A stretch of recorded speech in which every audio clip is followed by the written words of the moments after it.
Good morning, Giants. I was thinking my brother might be joining me today, but I think he's sleeping. So we're going to let him do that. If he jumps on, he'll jump on and we'll talk about another incredible topic. And this is something I think will serve all of us. So if you're watching, comment, I'll pay attention to those.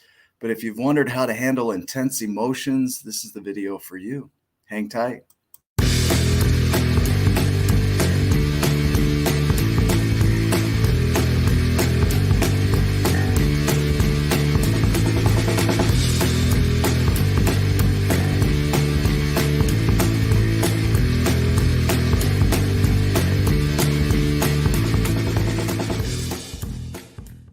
So good morning, Giants. If you haven't subscribed already, please do that. I'll watch the comments here as well.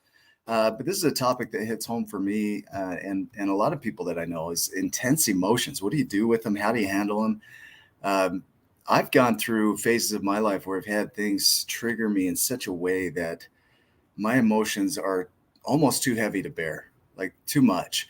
But I remember going through the divorce, in 2019, walking through that and that whole experience. And there was a lot of fear and trepidation and worry and concerns and all these things that came up and just this whole shifting of my life as I knew it. And it was really challenging because I didn't have the skills at that time to manage difficult emotions. And so I think it's important that we learn these. I've got a little bit of a lag here, but we're going to go with it. So, and comment in this if this rings true for you too. But a lot of times we get these emotions, we don't know what to do with them. And so I've had to learn skills and develop skills over time to kind of manage those because at times they're so overwhelming that I almost shut down.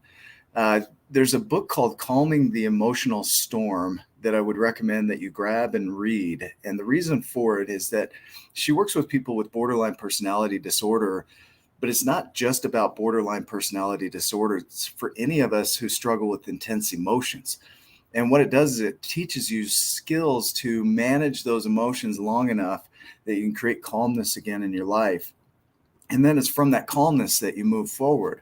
So I'm going to share a few of these items with you. But the first thing to do is to create some space for these emotions to be present. And hi, Natalie. Good morning, Marguerite. Good morning. As you're sitting with the emotions, the first thing is creating some space between who you are and the emotions. So creating a gap between you and them so that you recognize that your emotions are not you. You might be feeling and experiencing the emotions, but they're not you. And so creating that space of not, I am depressed, I am anxious, things like that. You're not saying things like that. You're saying, I feel anxious, I feel depressed. And that creates a little room between you and it so that there's some separation between you and your identity. And so the first thing I do is try and create some acceptance around it, that it's present. It's okay for it to be here. I like to use the analogy of the bus. These are passengers on the bus. They have a ticket to be on the bus. They're allowed to be there, but they don't have to move in necessarily.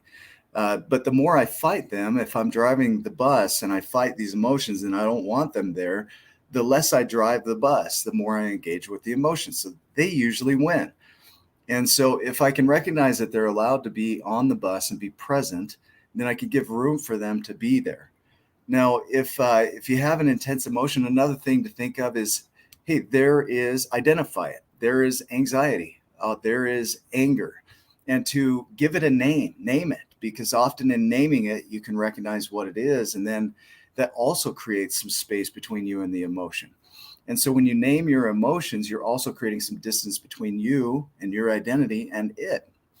And so the next thing to do is look at some soothing techniques, some things to do to calm your body. There's a technique where you can put your right hand under your armpit and hold down and hug, and it creates a sense of security, the container. Like, this is my container, this body. And so within it, I am safe. This is everything that's occurring with this emotion is happening right inside of this, right? There's all these things out here, but none of them are having emotions. I look at my lamp, it's not having an emotion. My phone's not having an emotion. So it's all within this container. And so the more I can create some calmness and peace within this container, that helps too. And sometimes I'll tell you, when they're really intense, having a conversation with somebody is the best thing I can do. And it depends on who it is. I don't just have a conversation with anybody. I'll pick and choose my people that I can lean on when I'm in the most intense emotions. And I'll tell you, they still come up, they're still present, but I've learned tools to manage them so that I don't put them on other people. And that's a big challenge. Is a lot of times that we feel like our emotions are us and that things are coming unraveled, and they're not. So slow down with it. Just be with it for a minute. Allow some space for it. Take a deep breath. Remember to breathe. It's interesting how often we stop breathing. We start going to the shallow breath. And so pay attention to that. Just the awareness of it will create some calmness within you, and you can breathe deeper into your body, and that will help regulate your body. You can use your body to hack your emotions.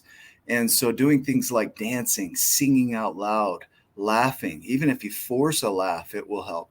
There's a thing called the Mona Lisa smile that you can just create a slight smile. And because of that, your body starts to sense that you're in a safe space, and that emotion will hack your brain and your body and create a shift in energy in you. And so just a slight smile in your body can hack your emotions. And so use it.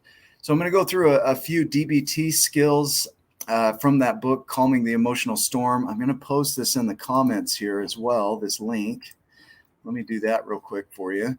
So if you want to go through and practice these, you can do that. Let me do that here, juggling a little bit. So that'll go in there in the notes. You can see that there's a list of these items that you can practice. The big thing is observe your emotions and create space for them to be there. Describe them. What are you feeling? What is the emotion? And then become a participant in your life. There's a thing called accepts, right? Activities, contributing, comparisons, emotions, pushing away, thoughts, sensations. So when you get into this space, like you re-engage with your activities, you start contributing back into society, you do things that take you out of yourself. That will help. You can also go on walks and name things that you're tasting, smelling, seeing, hearing, touching, going through your senses and focusing in on those. Remember, the goal is surviving the emotion, not getting rid of it. It's not getting rid of it, it's softening it. We're not trying to get rid of it. We're just trying to soften the emotion. That's all we're doing. And so when you can soften the emotion, you start to get your brain back. And then from there, you start to calm down. And from there, you start to re-engage with life. And the biggest thing with some of these intense emotions is just simply surviving them, right? And it's okay to survive your emotions.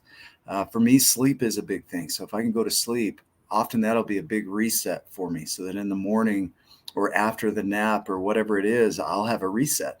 And emotionally, my body goes back to where it needs to be.